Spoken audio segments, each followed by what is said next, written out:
Someone once said, "You can't live on yesterday's victories and expect to be a winner today." Sardis had a glorious past. It was famous for once being a prosperous city. It was famous for once being a beautiful city. But by the 1st century AD, things changed dramatically.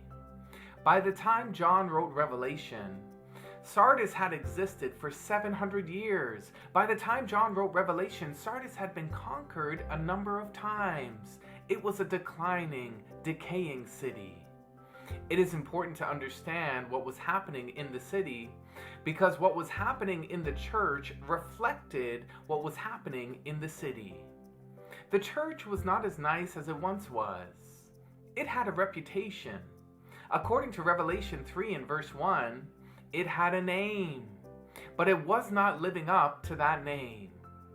The letter to Sardis points to the post-Reformation period of the church, a period fittingly described as the age of dead orthodoxy.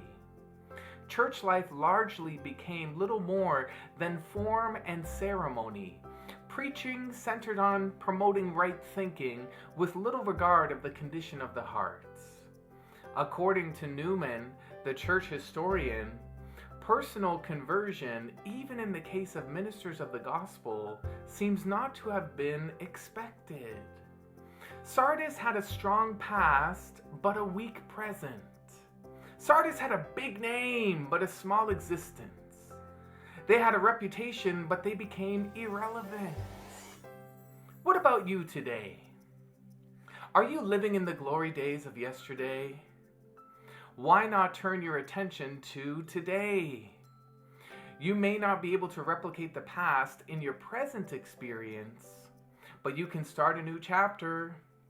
You can begin a new story, and you can have an even greater name than before.